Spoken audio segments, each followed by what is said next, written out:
कहानी गुरु गुड़ ही रहे चेला चीनी हो गया। संवत 1900 की एक सच्ची और विचित्र घटना सुनिए। दक्षिण के एक शहर में भगवान श्री कृष्ण जी का मंदिर है। महंत थे उस समय के बाबा धर्मदास जी। एक दिन अहीर का लड़का उनके पास आया और उनका चेला हो गया। वो मातृपितृहीन था, एक 12 वर्ष का बच्चा था। वो अपने गांव में अपने काका के पास रहता था, मगर उस कौए काका ने ऐसी कैंकें लगाई कि लड़के को भागना पड़ा। लेकिन यदि काका जी कैंकें ना होती तो और वो वहाँ से भागता ना, तो विशाखापत्तन के मंदिर का महंत ही न बन सकता। शहर के समस्त रईस, समस्त लोग, भक्त नर नारी उस मंदिर में आया करते थे और मूर्ति के साथ महंत को भी प्रणाम किया करते थे। इसलिए ये सिद्धांत माना जाता है कि मालिक की अकृपा में भी कृपा छिपी रहती है। दोपहर और शाम को वो बच्चा बनी बनाई रोटी खाता और सोता रहता था। वो गरीबदास दिन भर मंदिर की 5 गायें वन में चराता था। वहाँ गरीबदास की यही दिनचर्या थी। उसको पढ़ना लिखना कुछ नहीं, पूजा बंदगी कुछ नहीं, दूध पीना और गाय चराना। एक दिन आई एकादशी। महंत जी ने गरीबदास से कहा, आज दोपहर को यहाँ मत आना, मेरा व्रत है, इसलिए भोजन शाम को बनेगा। तुम आधा सेर आटा और 20 आलू ले जाओ। दोपहर को स्नान करना और बन की कंडी बीन कर आग सुलगाना। पानी से उस जगह को पवित्र कर देना, समझे? जी हाँ। धर्म, अपने अंगोछे पर आटा गूंथना। मैं तुमको एक लौकी का कमंडल दूंगा, उससे पानी का काम करना, समझे? धर्मदास, समझे। धर्म, आध के पाव के 4 टिक्कर बनाना, फिर आलू भूनना। आज नमक नहीं खाना चाहिए, इसलिए नमक नहीं दूंगा, समझे? गरीब, समझे। तो अपने आलू भी अपने पास रखिए, समझे। बाबा धर्मदास का तकिया कलाम था, समझे।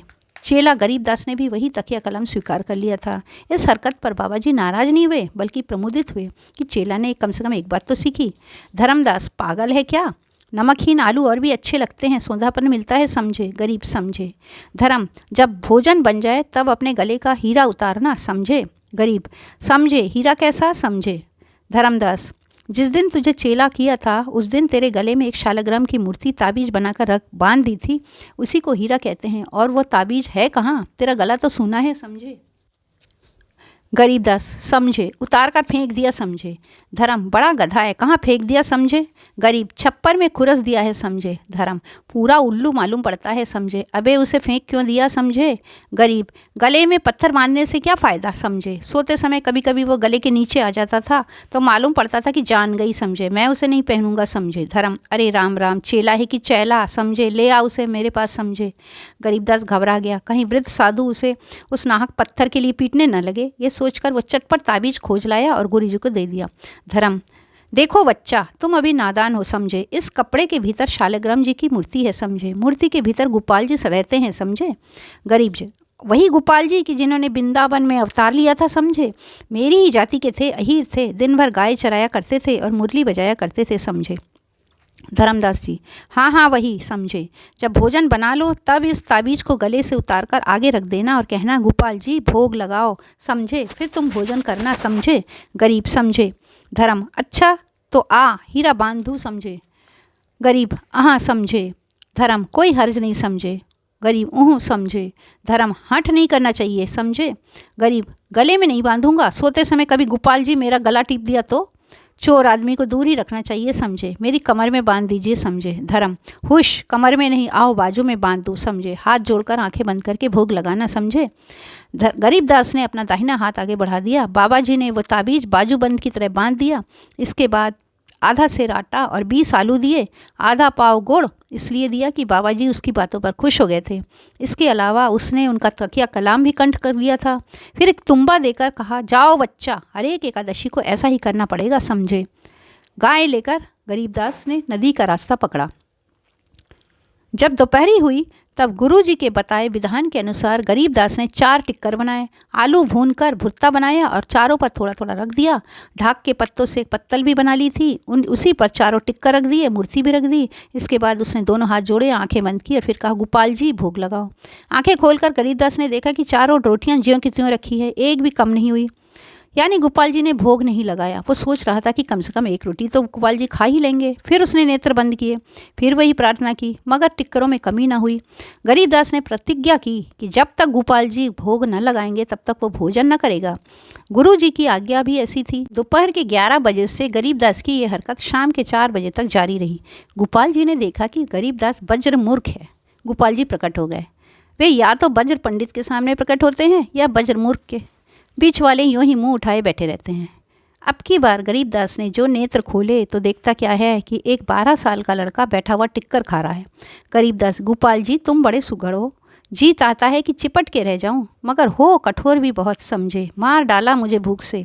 जब अब प्रकट हुए समझे, पहले ही बुलावे में आ जाते तो क्या जात घट जाती समझे। मुस्कुरा कर गोपाल जी ने कहा, अब पहले ही बुलावे में आ जाया करूँगा। चटपट एक टिक्कर ख़त्म करके गोपाल जी खड़े हो गए और बोले, तुम भूखे तो नहीं रह जाओगे। गरीब, नहीं, एक टिक्कर ज़्यादा था समझे। गोपाल जी, लेकिन अब की बार मेरे साथ राधा जी भी आएंगी, तुम्हारे लिए 2 ही टिक्कर बचेंगे समझे। गोपाल जी अंतर्ध्यान हो गए। गरीबदास ने भोजन किया और अपना काम करने लगा। उसकी खुराक आज सेर की थी, आज वो कुछ भूखा रहा था। फिर एकादशी आई, बाबा जी ने आटा दिया। तब गरीबदास ने कहा, पहली एकादशी में अकेले ठाकुर जी आए थे, अब की बार ठकुरानी भी साथ आएंगी, पाव भर आटा और दीजिए समझे। बाबा जी ने सोचा कि भूखा रह गया होगा इसलिए बकवाद कर रहा है। बेपरवाही के साथ 3 पाव आटा तौल कर दे दिया, आलू भी तौल कर दे दिए। बाबा जी ने उसकी बात समझी नहीं, सुनी ही नहीं, सुनी तो दिल लगी मानी। दोपहर को फिर वही लीला हुई। 6 टिक्कर थे, सब पर नमकहीन आलू का भुर्ता रखा था। ज्यों ही ठाकुर जी को बुलाया गया त्यों ही ठकुरानी सहित आप आ गए। 2 टिक्कर भोग में ही चले गए। गोपाल, भूखे तो नहीं रहोगे गरीबदास। गरीब, उस दिन तो 3 ही टिक्कर बचे थे, आज 4 बचे हैं, भूखा नहीं रहूँगा समझे। गोपाल, परंतु अब की एकादशी में सेर भर आटा लाना, नहीं तो भूखे रह जाओगे समझे। गोपाल जी चले गए। गरीबदास भोजन करने लगा। उसने गोपाल जी की बात याद नहीं रखी क्योंकि वो इस बात को समझ ही नहीं सका था, दिल लगी समझी थी। फिर एकादशी आई। गरीबदास ने 3 पाव आटा लिया था इसलिए 6 टिक्कर बने थे। भोग लगाया गया। ठाकुर जी और ठकुरानी के साथ 2 मूर्तियाँ और भी पधारी। सत्यभामा और रुक्मणी सहित चारों ने 4 टिक्कर उठा लिए। अपने लिए 2 ही टिक्कर देख गरीबदास ममोज कर रह गया। उसने सोचा, ठाकुर जी की ठकुरानियों का अंत नहीं है क्या।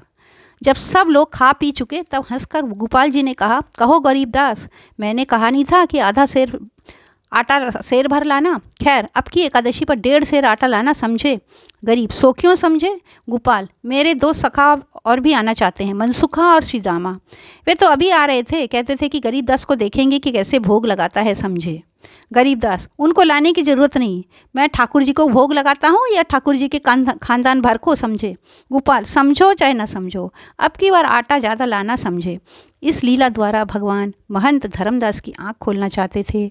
इस मर्म को गरीबदास कैसे समझ सकता था। वो चुपचाप भोजन करने लगा। ठाकुर जी अपनी पार्टी के सहित गोलोक चले गए। धर्मदास, बेटा गरीब, आज फिर एकादशी है समझे। गरीब, रोज़ रोज़ एकादशी खड़ी रहती है समझे। धर्म, तुम्हें क्या तकलीफ़ होती है समझे। गरीब, जिस पर बीतती है वही जानता है समझे। धर्म, तुम क्या भूखे रहते हो, 3 पाव खा जाते हो। यहाँ तो तुम दोपहरी में आधा सेर ही खाते हो, वन में 3 पाव में भी भूखे रहते हो समझे। क्या आटा बेचने लगे हो समझे। गरीब, मैं ही सब खा जाता हूँ क्या, ठाकुर जी के भोग में कुछ खर्च नहीं होता है समझे। कभी 2 जने आते हैं, कभी 4 आ जाते हैं, अब की बात 6 प्राणी आएंगे। 1.5 सेर आटा दीजिए, नहीं तो मैं गाय चराने नहीं जाऊंगा।